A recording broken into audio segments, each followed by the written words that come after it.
Bon, on parle le numéro 22 de la page 569 du chapitre 12 en nucléaire. Ce qu'on nous dit, on nous dit par la suite un accident dans un réacteur nucléaire. On a un isotope radioactif du strontium 90-38 qui a une demi-vie de 28,8 années, qui est relâché dans l'atmosphère. Si les retombées au voisinage du réacteur sont de 1 microgramme par mètre carré, on se demande au bout de combien de temps la radiation, le taux de désintégration par surface va chuter à 1 microcurie par mètre carré. Excusez-moi. Alors, pour faire ça, pour trouver en fin de compte le temps, en ayant la radioactivité R, le taux de désintégration, on sait qu'on pourrait y aller avec cette formule-là. Donc, est-ce que ça, je l'ai? Oui, c'est ln de 2 divisé par 28,8 années, mais là, on va se mettre en secondes, on va tout convertir ça. Moi, ce que je cherche, n'oubliez pas, c'est le temps T. Maintenant, ça, est-ce que je l'ai? Non. Ça, est-ce que je l'ai? Oui, on me l'a donné. C'est des curies. Donc, les curies, ici, c'est I, microcurie. On peut faire la conversion. Vous l'avez à la page 542. On dit que 1 curie, c'est égal à 3,7 par 10 à la 10 becquerel, donc par seconde. Hein? Donc, avec cette conversion-là, on va être capable de faire le reste. Maintenant, il me reste mon R0. Comment je fais pour trouver mon R0? R0, je sais que c'est lambda fois N0, ou lambda, on sait que c'est ln de 2 sur 28,8 ans après l'avoir mis en seconde.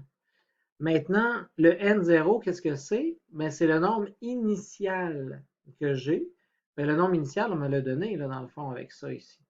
Donc, ce que je sais, c'est que je vais pouvoir prendre N0, c'est la masse, le nombre d'Avogadro, divisé par la masse molaire. Bon, la masse.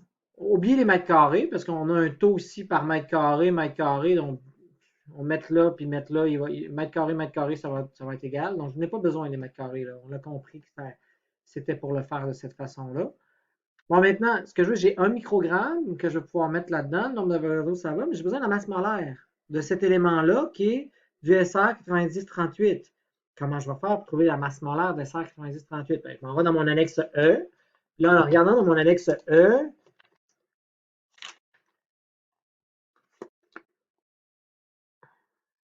dans mon annexe E ici, je me rends compte que strontium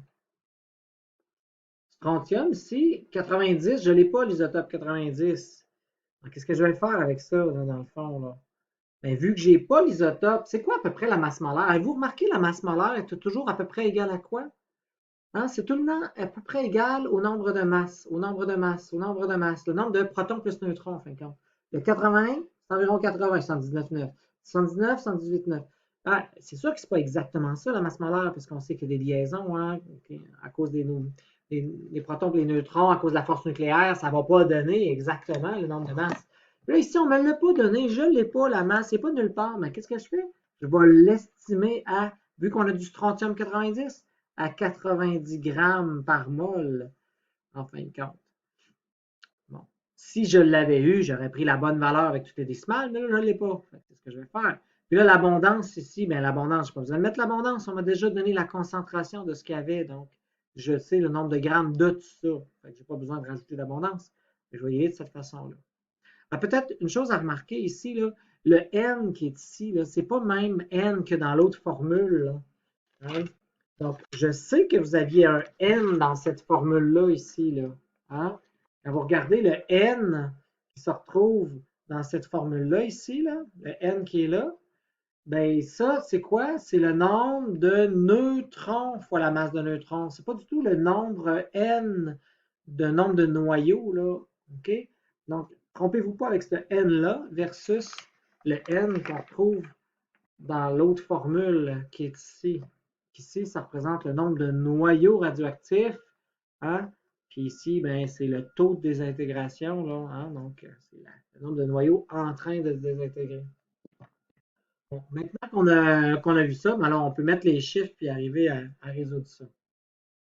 Donc, je prends mon microgramme, je multiplie par le nombre d'Avogadro, je divise par 90 grammes par mol, Et ça va me donner 6,69, un périodique par 10 à la 15 atomes, que je vais aller multiplier par mon lambda, qui est ma constante de désintégration. Ici, ce n'est pas une longueur d'onde. Donc, je vais aller multiplier par ln de 2 divisé par 28,8 ans. Mais il faut que je le mette en secondes. Puis là, attention, une année, c'est 365,25 jours. OK? Donc, 28,8 fois 365,25 fois 24 heures fois 3600. Et on va trouver ce qu'on trouve ici, c'est-à-dire le taux de désintégration là, initial. Bon, je reprends ma formule. Maintenant que j'ai trouvé R0 que j'ai réécrit, ce que je veux, c'est trouver le temps t. Donc, je vais isoler. Donc, R sur R0, c'est E à la moins lambda t. Donc, ln de chaque côté. Donc, ln de R, bon, E vient disparaître, il reste moins lambda t. Et là, je vais isoler mon t. Donc, ça va faire moins 1 sur la constante, ln de R sur R0. Donc, on met les chiffres là-dedans. 1 sur la constante qui est ln de 2 sur 28,8. Mais n'oubliez pas 365,25, 24 puis 3600. 24 heures, 3600 secondes dans une heure. Et de l'autre côté, on va prendre un microcurie, mais le curie, je vais le modifier. Je sais qu'un curie, c'est 3,7 par 10 à la 10. Donc 1 par 10 moins 6 micro fois, là je deviens en becquerel. Et en bas, j'avais trouvé en becquerel, qui était notre R0. Là. Bon, tout ça, ça me donne moins 4,9 ici. Je pitonne tout ça, ça me donne 1,31 par 10 à la 9. On multiplie les deux ensemble, moins, ça devient positif. Donc, j'ai 6, 4, 5, 9, 8, 8, je divise par 365, par 24, par 3600. Et on arrive à 204,7 années, donc 205 à peu près en arrondissant années. C'est là où est-ce que la radiation va baisser. OK, c'est ça.